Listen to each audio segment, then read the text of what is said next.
Bismillahirrahmanirrahim. Walhamdulillahi rabbil alamin. Wa sallallahu wa sallam ala sayyidina Muhammad al-Nabiy al-Ummi wa ala alihi wa ashabihi ajma'in.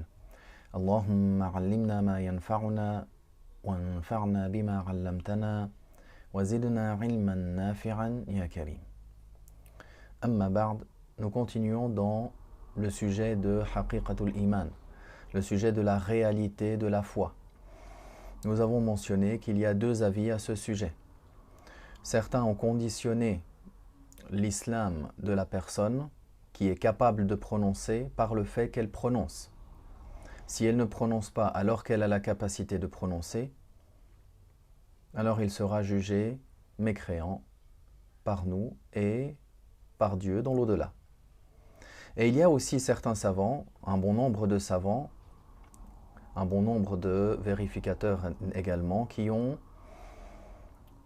expliqué que la foi, la réalité de la foi, c'est par le cœur seulement. Et qu'il est une condition, il est une obligation, mais ce n'est pas une condition de validité de la foi, que la personne également, si elle a la capacité, témoigne par la langue. Pourquoi? Afin que les jugements du musulman soient appliqués sur lui dans le bas monde. Dès lors, si la personne a eu la foi par le cœur, et a soumis son cœur à la foi, à l'islam, au prophète, et que par la suite il n'a pas prononcé, alors qu'il avait la capacité, sans pour autant qu'il ait refusé suite à ce qu'on lui demande de prononcer, alors il sera jugé mécréant par les gens dans ce bas monde, c'est-à-dire qu'on ne pourra pas appliquer sur lui les jugements des musulmans. L'enterrement, la prière funéraire sur lui, etc. Mais dans l'au-delà, il est sauvé. L'imam Alauddin Abu Bakr ibn Mas'ud al-Kasani, al-Hanafi, décédé en l'an 587 de l'Hégire, dans son livre Al-Mu'tamad min al-Mu'taqad, qui est un livre résumé dans la croyance maturidite. Il a dit, rahimahullah, après avoir expliqué la divergence dans le sujet, c'est-à-dire que certains ont considéré la prononciation par la langue comme étant un pilier,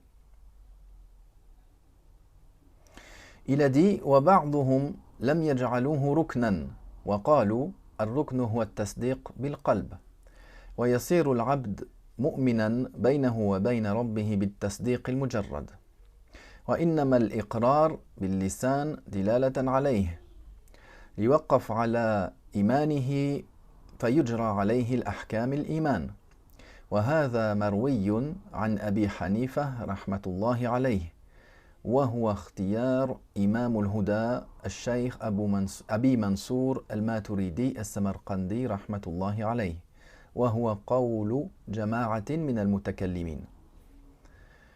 Dans son livre Al-Mu'tamad min al-Mu'taqad, l'imam Alauddin Abu Bakr ibn Mas'ud al-Kasani al-Hanafi a dit: et certains savants n'ont pas considéré la prononciation des deux témoignages comme étant un pilier de la foi. Ils ont dit que le pilier, c'est at-tasdiq par le cœur. La personne devient musulmane, selon le jugement d'Allah, simplement par le tasdiq du cœur. Mais la prononciation des deux témoignages est un témoin apparent pour que sa foi soit connue des humains, ainsi pour que les lois islamiques relatives aux musulmans soient appliquées sur elle. Cet avis est narré par Abu Hanifa, qu'Allah lui fasse miséricorde. C'est aussi l'avis de l'imam de la guidée, Al-Shaykh Abu Mansour al-Maturidi al-Samarqandi, que la miséricorde d'Allah soit sur lui. Et c'est l'avis d'un groupe de savants parmi les mutakallimin. On voit encore que l'imam al-Kasani, de même d'autres savants encore, mentionnent cette divergence-là. Cette divergence qui est bien connue, et bon nombre de savants ont retenu comme étant cela l'avis favorisé, l'avis sur lequel les vérificateurs se sont prononcés. Nous avons mentionné également les propos de l'imam al-Nawawi. Al-Nawawi qui a parlé de d'une unanimité, un ijma' sur le fait qu'on ne considère musulman, croyant, que celui qui aura soumis son cœur à la foi, à tasdiq, et qui aura également prononcé. Dès lors, il dit que celui qui n'a pas prononcé alors qu'il avait la capacité, il n'était pas muet par exemple, ou il n'a pas été pris subitement par la mort. S'il n'a pas prononcé alors qu'il en était capable, alors par unanimité, il est dans l'enfer éternellement. Le Qadi Iyad al-Maliki a un propos qui est semblable. Alors nous avons cité que, comme certains l'ont expliqué, le propos de Nawawi, c'est une probabilité, il peut se comprendre, il peut se prendre au sens que ici, ce qui est voulu par la parole de Nawawi, c'est celui à qui il lui a été proposé de rentrer en islam et qui a refusé, alors qu'il en était capable. Il y a d'autres savants encore qui mettent en avant le propos de Nawawi quand il dit par exemple « Ajmar al-Ummah »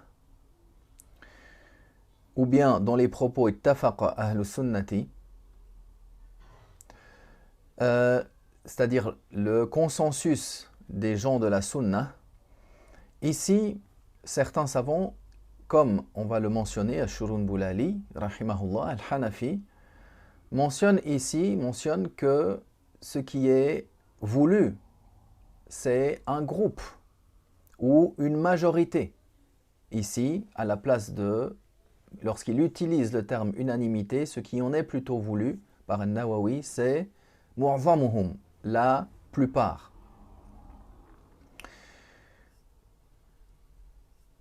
Donc, Ashurun Boulali, rahimahullah ta'ala,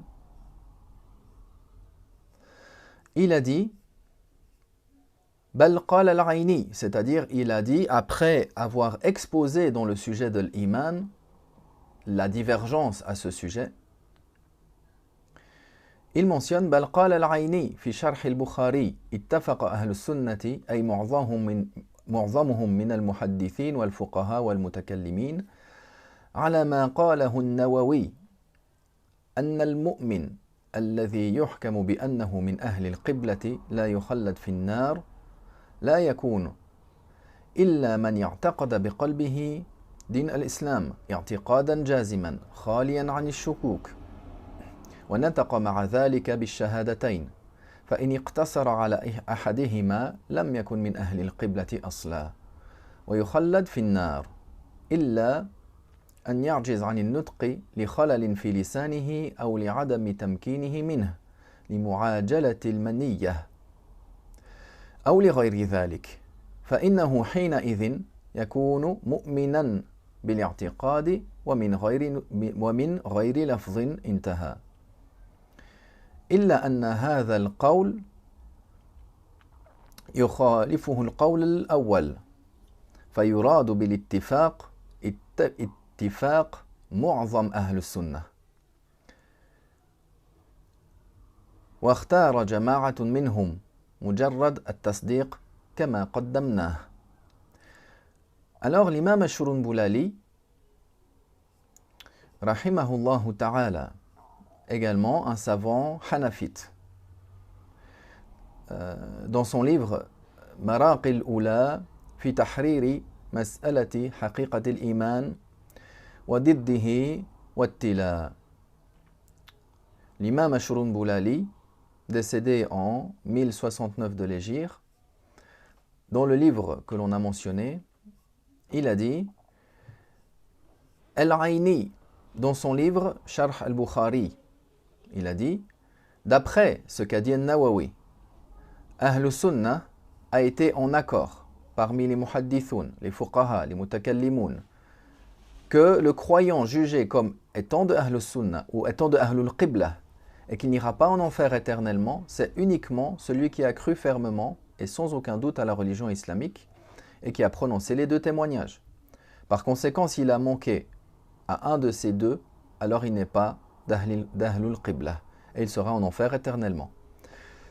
Sauf s'il était incapable de prononcer les deux témoignages à cause d'un défaut lié à la langue ou s'il n'y a pas eu les moyens de prononcer car la mort est venue subitement. ou ce qui est pareil à cela.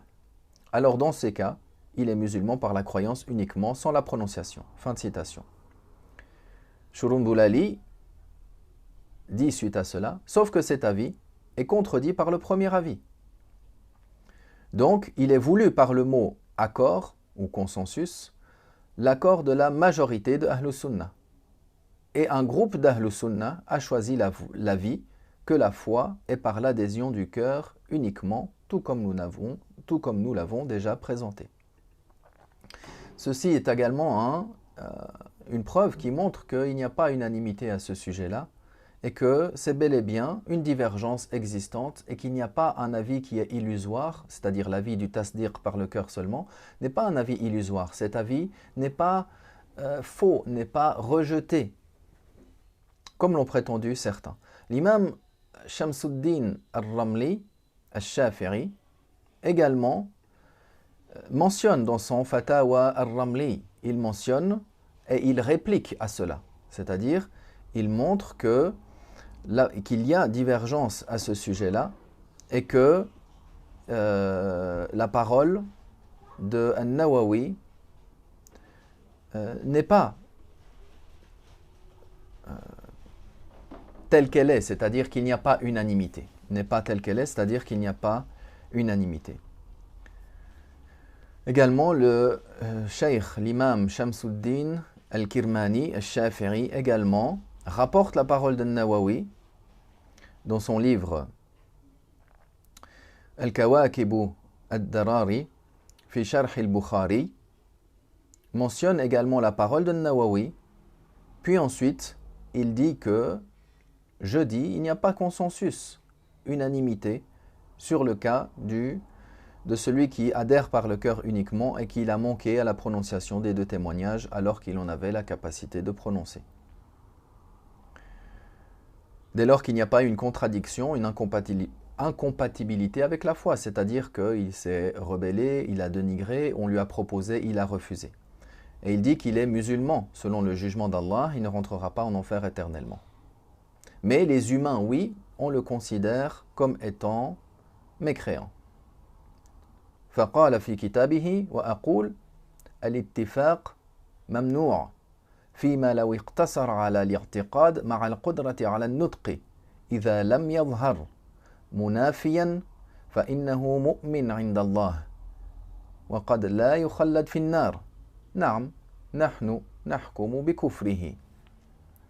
Donc également, ce texte montre que la parole de Nawawi, bien que Nawawi, personne n'est en train de l'accuser d'ignorer cet avis-là,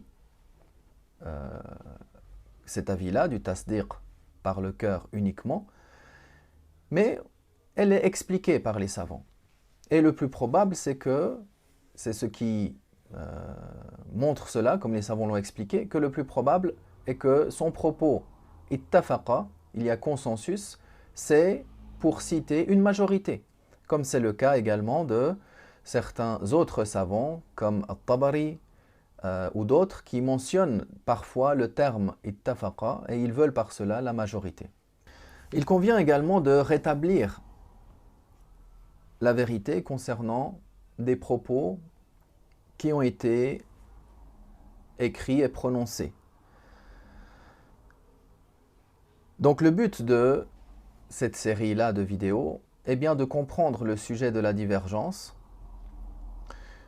qu'il n'y a pas unanimité en cela, et que cet avis-là du tasdiq par le cœur uniquement est accepté, n'est pas rejeté, n'est pas illusoire, n'est pas en contradiction avec le Coran ou le hadith mutawatir, comme certains l'ont prétendu. Certains donc ont rejeté cet avis-là de manière singulière en voulant affirmer que le seul avis qui était juste, c'était l'avis comme le rapporte An-Nawawi, comme on a mentionné, sans revenir sur tout le détail de ses explications. C'est pour cela que certains groupes disent وَقَوْلُ الْبَعْضِ يصح إيمان الكافر بلا نطق مع التمكن قول باطل لا يلتفت إليه. Certains ont dit que la parole de certains qui disent que la foi du mécréant est valable sans qu'il n'ait prononcé alors qu'il en avait la capacité, c'est un avis qui est faux, qui ne mérite aucune considération, qui n'est pas du tout considéré. Alors par les preuves que l'on a mentionnées, on a bien montré que cette parole-là n'est pas correcte. De plus, ils prétendent, dans le même livre, que l'imam Ibn al-Mundhir aurait prononcé un ijma' à ce sujet, une unanimité à ce sujet. Donc ils disent فقد نقل الإمام المجتهد ابن المنذر الإجماع على أن الدخول في الإسلام لا يكون إلا بالنطق بالشهادتين أي أن دخول الكافر في الإسلام لا يكون إلا بالنطق بالشهادتين. Mentionné cela dans son livre Al-Ijma'. Alors réellement, qu'est-ce que dit l'imam Ibn al-Mundhir dans son livre Al-Ijma'? Dans son livre Al-Ijma', que dit donc l'imam Ibn al-Mundhir dans son livre ou dans le chapitre Kitab al-Murtad?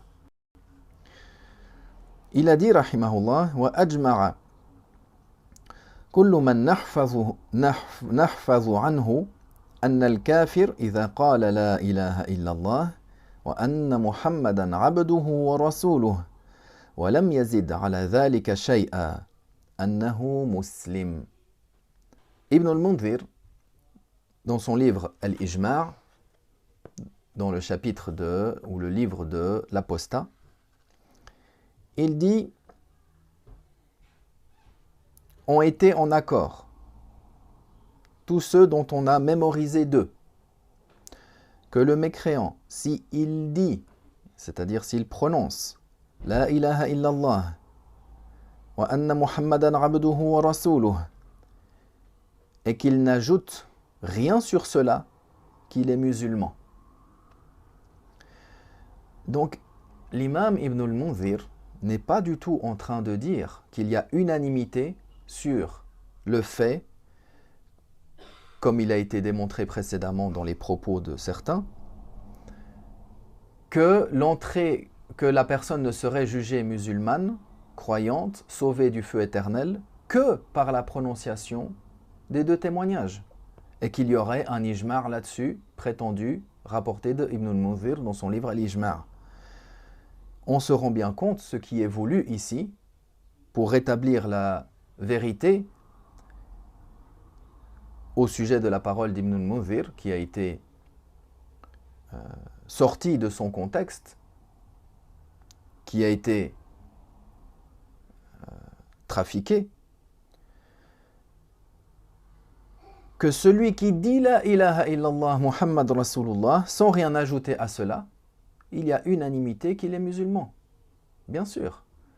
Ceux qui ont considéré, les savants qui ont considéré que la foi, c'est la prononciation c'est la foi par le cœur avec la prononciation, alors selon ce groupe-là, il est musulman.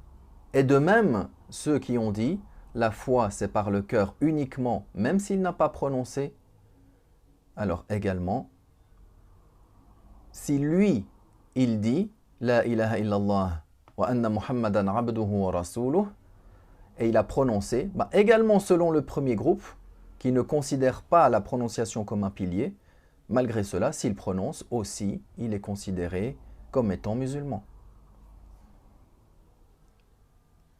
Ceci afin d'éclaircir et de rétablir la vérité quant aux paroles des différents savants, quant à ce qui est rapporté dans la religion. Donc le fait que certains disent que cet avis-là, il est faux, cet avis, l'avis de tasdiq bil qalb faqat, l'avis de la croyance par le cœur uniquement, sans prononciation par la langue. C'est un avis faux, qui est illusoire, et qui contredit le hadith mutawatir. Umirtu an uqatila an-nas hatta yashhadu an la ilaha illallah.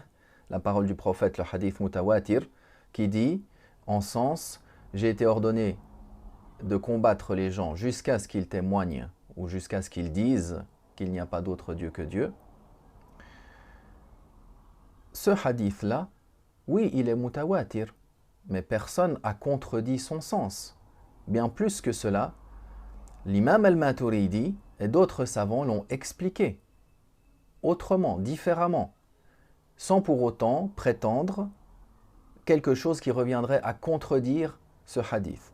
Donc, est-ce que ces savants-là qui ont favorisé et qui ont jugé comme avis juste, avis qui est vérifié, que le tasdiq par le cœur suffit sans la prononciation, est-ce que ces gens-là, on les met dans le jugement de ceux qui contredisent le hadith mutawatir et que celui qui contredit le hadith mutawatir, alors il est comme celui qui contredit un verset coranique?